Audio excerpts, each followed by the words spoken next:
migrants have arrived in Colorado as the state struggles to keep up with housing demands for those from across the border and those experiencing homelessness. Colorado Supreme Court justices are receiving threats following their decision to disqualify former President Trump from the primary ballot. And if any of those threats are via email, you and I are not allowed to see them, partly because the courts have different rules for open records. Lots of waiting lists, lots of requests for treatment, yes. A new law taking effect next week will help people with eating disorders get treatment without insurance automatically getting in the way. And we've collected your holiday joy and wrapped it in a bow for you. Next. The holidays have not slowed the arrival of migrants to Colorado. And the holidays have actually sped up Denver's effort to house 1,000 people experiencing homelessness. Two different issues, both requiring shelter. First, the arrival of migrants in the state have impact beyond the metro area. The town of Carbondale, about 20 minutes south of Glenwood Springs, continues to respond to an influx of migrants. Last week, their priority was making sure they'd be sheltered. The nonprofit Voces Unidas de los Montañas is helping coordinate shelters, hot meals, food, and clothing donations. There are no government shelters open. As of Friday, more than 150 migrants had arrived in Carbondale. The nonprofit still needed shelters for more than 100 who have been sleeping in cars or paying for hotel rooms as they wait for more shelters to open. State lawmakers on the powerful Joint Budget Committee last week approved $5 million to provide grants to community groups providing migrant help. In Denver, 61 migrants arrived today. The same number arrived on Christmas. Right now, more than 4,100 migrants in Denver are in non-city shelters. Denver's House100 dashboard is inching closer to 1,000. Though for Denver to get 1,000 off the street and into housing by the end of the year, that number will include people in shelter for not even a day. Denver plans 2 additional encampment sweeps in the last 2 days of the year. Here's video of a previous encampment sweep that received notice. Notices have already gone up at a downtown encampment for a sweep on Saturday that will house about 100 people at the former Comfort Inn near I-70 in Quebec. The city already has a list of people at that encampment, meaning anyone showing up between now and that sweep will not have access to rooms. The city's process is to get a list of names of people living at an encampment before announcing a sweep. Once the notices go up, the housing for those people will be ready, and they're already spoken for. The House100 dashboard has not been updated since Friday, when it showed 843 people still indoors. If we count the 100 from this coming Saturday, that means the city would need 57 or so to reach 1,000. With a sweep scheduled for New Year's Eve, the city could claim reaching its goal, but only by counting people in shelter for not even 1 day. Colorado's Supreme Court justices, the ones receiving threats in the last week, are getting help from another arm of law enforcement, police and the FBI. In a 4-3 decision last week, Colorado Supreme Court determined former President Trump should be disqualified from the primary ballot. Without giving specifics, Denver police told the Associated Press DPD is investigating threats directed at the 4 justices in the majority. The FBI is working on this as well. Some of the threats are on social media. We put in a request for any email threats to the justices, but that request was denied, in part because security reasons and in part because open records rules are different for the justices. The Colorado Open Records Act is what we used to get the security video of Republican Congresswoman Lauren Boebert at Beetlejuice. And those text messages between city employees the night concert goers got pelted by hail at Red Rocks. While Colorado Supreme Court and the judicial branch have certain rules, they're not quite the same. The judicial branch is not subject to CORA, the Colorado Open Records Act, like every other state agency, because the courts have exempted the judicial branch from CORA. Lawmakers made a couple of attempts in 2016 and 2017 to make the judicial open records policy more like other state departments, but those bills never made it past the first legislative committee. Scheduling a doctor's appointment with a specialist can take a special amount of patience. Some kids are having to wait months. Children's Hospital Colorado blames staffing limitations, but it's to the point where one Aurora mom flew to Boston to get help. And she tells our Jaleesa Irizarry she may have to do it again. If only everyone was as enthusiastic to take on an obstacle. But not many people are like Charlie Lynn. I could get to the top of it. This Christmas, this family is climbing over barriers Mom Megan Reese never expected. A little over 18 months, When she was around 18 months old, we noticed that she didn't seem to be thriving. I got 2 and 9. When Charlie was about 18 months, she started running fevers. She was admitted to Children's for a few days. They thought the problem had to do with inflammation. But we couldn't get her into rheumatology. We were told it would be a 6 to 8 month wait. Megan didn't wait. She flew to Boston Children's with Charlie and got her to a specialist within 2 weeks. She was diagnosed with an autoinflammatory disease. Now they're back, and so are the wait times. We're at 2 months now. What should be albums of pictures are binders of paperwork that lay out the lengths they've gone to keep Charlie healthy. Having her, it makes me want to advocate for other families in the same situation. And boy, are there a few families. Said, hi everyone, I'm trying to draw attention to how bad the specialist waits at Children's Hospital are. Megan wrote a Facebook post and got more than 100 replies. To have that severe of a deficit and getting kids seen, that's awful. Children's Hospital Colorado acknowledged the problem. In a statement, they said in part, while longer wait times are primarily due to provider and staffing limitations, our teams work diligently to evaluate the urgency of every appointment request. I'm playing the game on my mom's iPad. Charlie doesn't know the obstacles ahead, but she does know Is it your cooking game? Yeah. her mom will be there. What matters is getting our babies taken care of. Megan will wait until the end of January to see if she can get an appointment for her daughter. If not, it's back to Boston. She hopes to get with state lawmakers to see if a possible state law can speed anything up. The new year will ring in a number of new laws, including one that will better help those dealing with eating disorders. Almost 1 in 10 in the U.S. will have an eating disorder in their lifetime. 9 News reporter Rachel Krause explains why specialists believe this new law is a good step toward protecting those who suffer.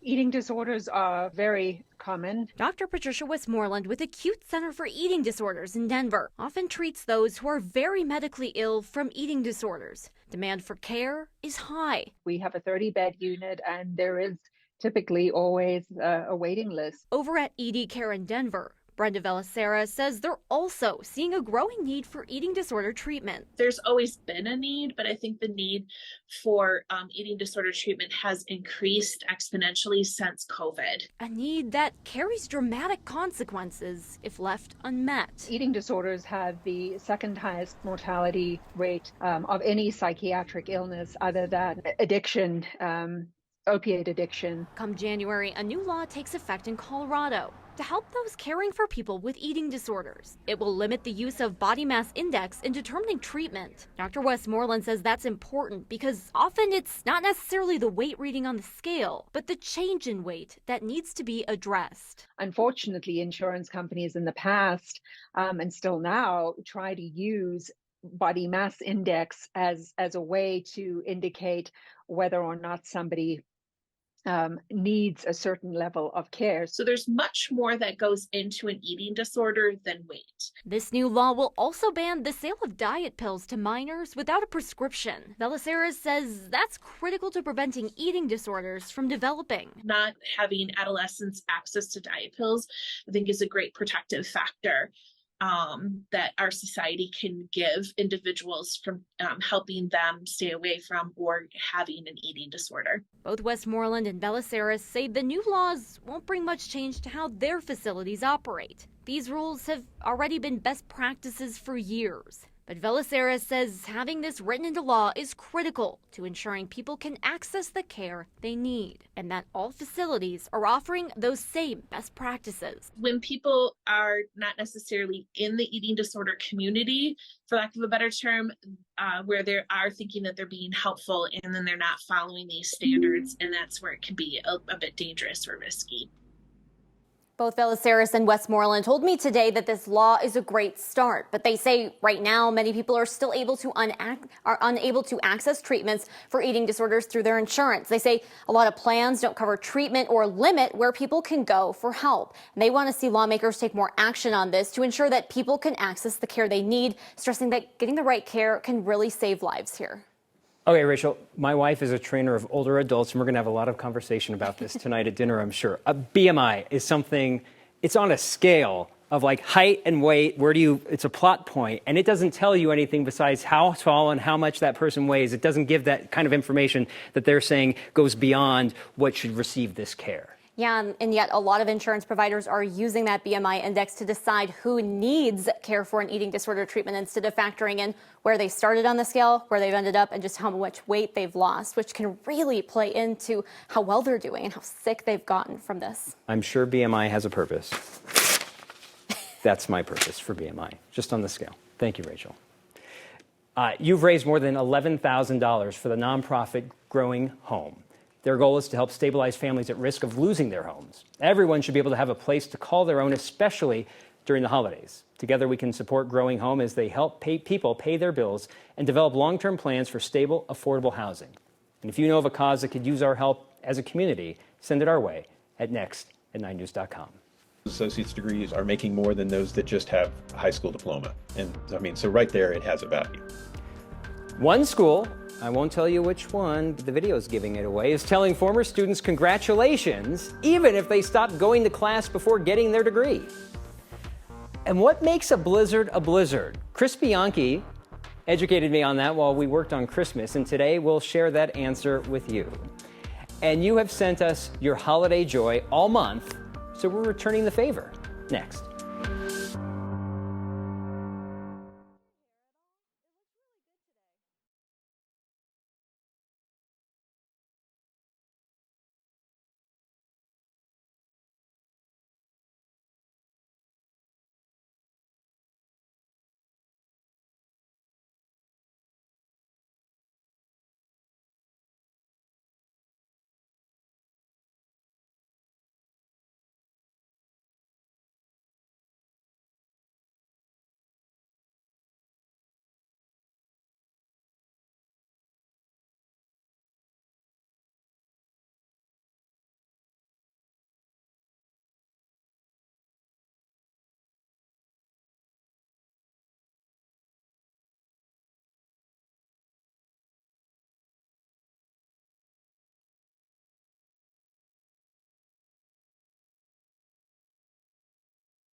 Normally, when you drop out of college, you do not get a degree. Normally. Congratulations is a great first word in an email from a college or university. MSU Denver just sent out 3,900 congrats emails to former students who did not earn enough credits for a bachelor's degree. The one that we just did was everybody who'd stopped out from 2012 to the end of 2021. Sean Schaefer is the interim deputy provost. The term he used, stopped out, means a student who has not been back for at least 3 semesters, counting the summer. A state law created in 2021 as a result of COVID allows four-year colleges to award two-year associate's degrees for students who have stopped out beyond the halfway point. Students who stopped going to college as far back as 2012. Those with associate's degrees are making more than those that just have a high school diploma. And I mean, so right there, it has a value. About 25,000 students at CSU, CSU Pueblo, CU Denver, Fort Lewis College, MSU Denver, University of Colorado, Colorado Springs, and UNC are eligible for an immediate associate's degree. MSU Denver's email also told their 3,900 students about a program offering $1,000 in scholarship per semester to come back to finish their bachelor's degree. And the response so far surprised even MSU Denver. So we sent our initial batch out the other day, and we know from open reports about 700 people opened up the emails. And yesterday alone, we had 130 people reach back out to us with, hey, how do I re-enroll for spring? The follow-through is going to be the really great part. Getting 130 interested is fantastic. That's more than I expected. But let's see what people wind up doing. That'll be the best part. Since I like to nerd out on numbers, let's dive in. 3,900 emails were sent out. 700 were opened, according to MSU Denver. That's 18%. Of that number of students who opened the email, half have done nothing. 32% want their associate's degree, and 18% want more information on coming back to school. What makes a blizzard a blizzard? Even before parts of the state saw Christmas Eve storm return from the east today, I was talking to Chris Bianchi about how blizzard isn't about accumulation, but rather a bad travel term.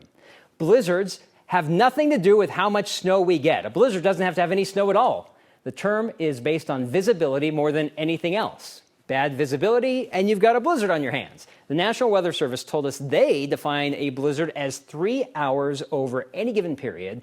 They could be consecutive or just 3 hours in general that have at least 1/4 mile visibility or lower, and winds either sustained or gusting 35 miles an hour or stronger.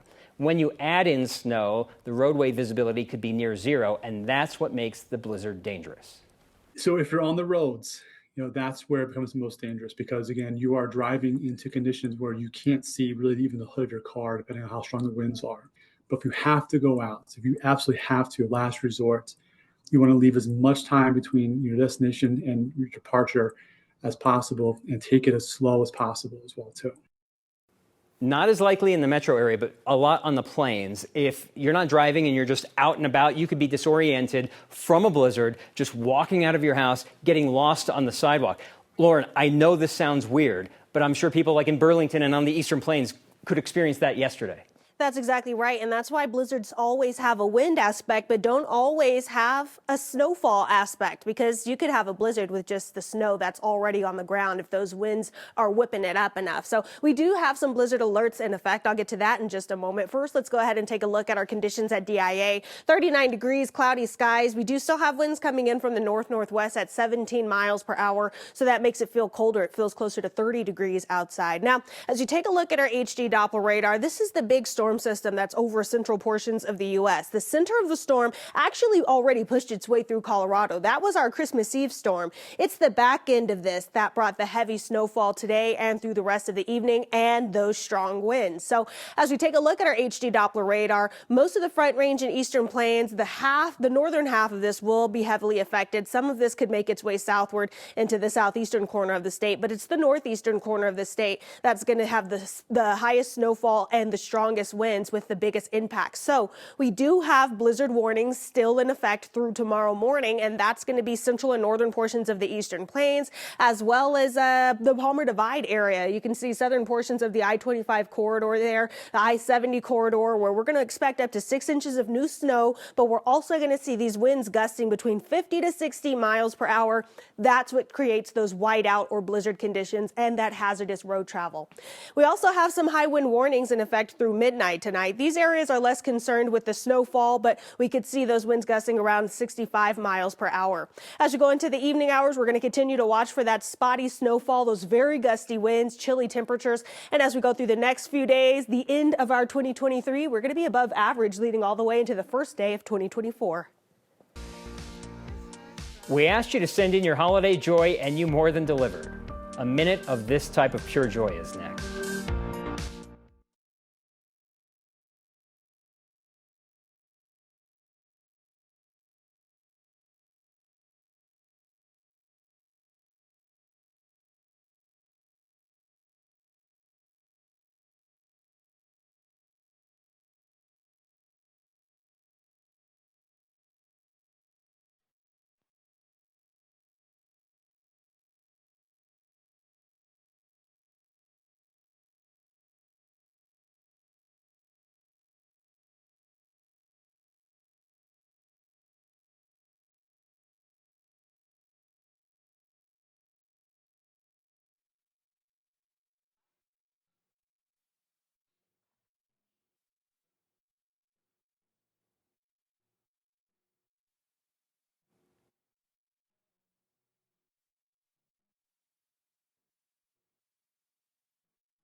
We're in that weird in-between time where we're in the middle of the week, but it feels like a weekend still because we're between back-to-back holidays. Whether you're back at work or still relaxing, your holiday joy is alive and well, and our Corky Scholl edited it all together.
Give me more of that Southwest Airlines worker. And Kieran with got mail. Handwritten feedback. Handwritten. Next.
This is where I'm supposed to read something negative that pushes back on something we reported. Instead, dear Next Team, thank you for all you do. Thank you. We'll see you next time.